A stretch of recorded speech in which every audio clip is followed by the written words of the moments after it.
কে বলছে? দিলীপ ঘোষ বলছে, যিনি গরুর দুধে সোনা পেয়েছিলেন। ওরা যদি বেশি বাড়াবাড়ি করে সব কাপড় খুলে দেবো, দিলীপ ঘোষের পিছনে যেন লাগতে না। নমস্কার বন্ধুরা, ডাব্লিউবি গুড নিউজে সকলকে জানাই স্বাগতম। সভা কেন্দ্র মেদিনীপুর। 2024 সালে মেদিনীপুর লোকসভা আসনটি কোন দলের পক্ষে যাচ্ছে? বর্তমানে এই আসন থেকে সংসদ রয়েছেন দিলীপ ঘোষ। 2024 সালে দিলীপ ঘোষ এবং তৃণমূল কংগ্রেসের প্রার্থী সায়নী ঘোষ এই আসন থেকে লড়লে কার পক্ষে যেতে পারে মেদিনীপুর লোকসভা আসনটি? 2021 সালের নির্বাচনের ফল অনুযায়ী কোন দল এগিয়ে রয়েছে? 2019 এবং 2014 সালের ফল অনুযায়ী কেমন অবস্থায় রয়েছে? তো আমরা মেদিনীপুর লোকসভা কেন্দ্রের জনগণদের 3টি প্রশ্ন করেছিলাম। তো সেখানকার মানুষ কি জানিয়েছে তার উত্তরে আমরা দেখে নেব। আমরা প্রথম প্রশ্ন করেছিলাম মেদিনীপুর লোকসভা কেন্দ্রের বর্তমান সাংসদ দিলীপ ঘোষ। দিলীপ ঘোষের কাজে কি আপনারা খুশি? উত্তরে মানুষ কি জানিয়েছে দেখুন।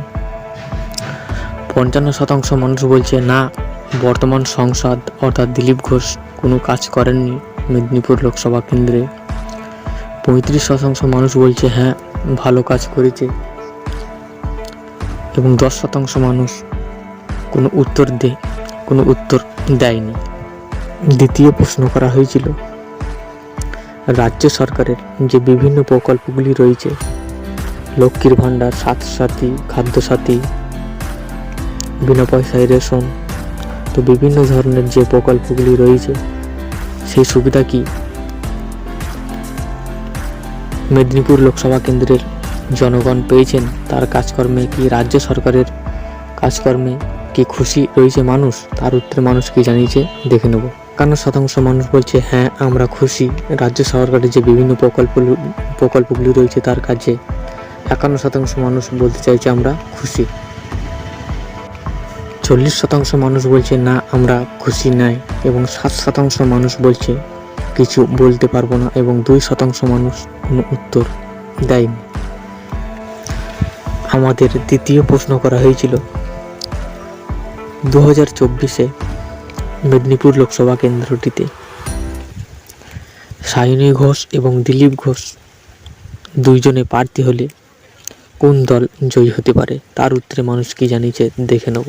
40% মানুষ বলছে তৃণমূল কংগ্রেস জয়লাভ করতে পারে।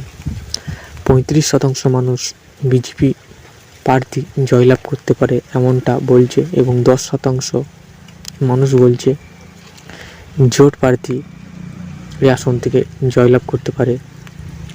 এবং 7% মানুষ কোনো উত্তর দেয়নি। তো এবার আমরা দেখে নেব 2014 সালে মেদিনীপুর লোকসভা কেন্দ্রের ফলাফল। 2014 সালে তৃণমূল কংগ্রেসের প্রার্থী জয়লাভ করেছিলেন এবং 5,81,860টি ভোট পেয়েছিলেন এবং 46.50%।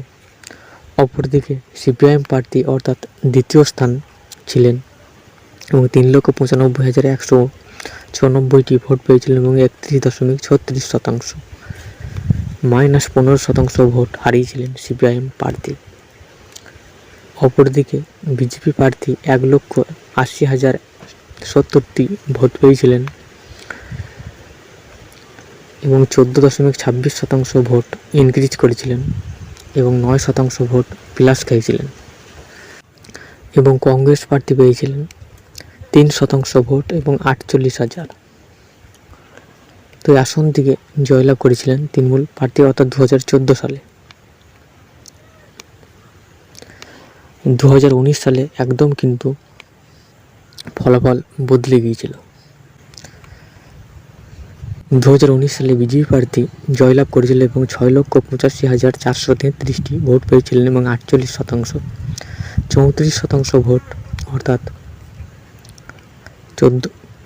গতবারের অর্থাৎ 2014 সালের তুলনায় 14 থেকে বেড়ে 48% ভোটে পৌঁছেছিলেন বিজেপি প্রার্থী এবং 34% ভোট বাড়িয়েছিলেন এবং তৃণমূল প্রার্থী মানস ভূঁইয়া 4% ভোট হারিয়েছিলেন এবং 42% এবং 5,95,000 ভোট পেয়েছিলেন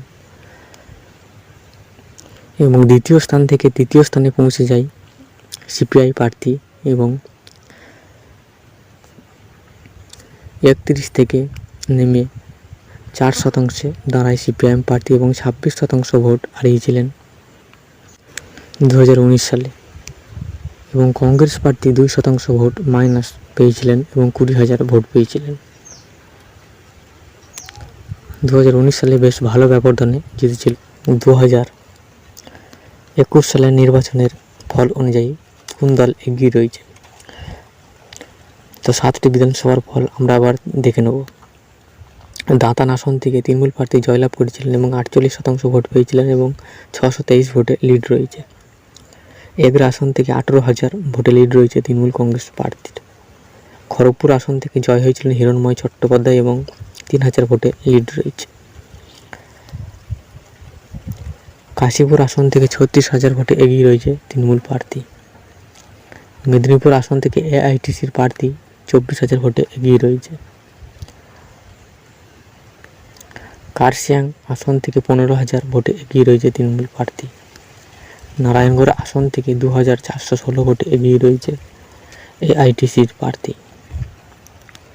সব মিলিয়ে 80,000 ভোটে এগিয়ে রয়েছে তৃণমূল প্রার্থী 2021 সালের ফল অনুযায়ী।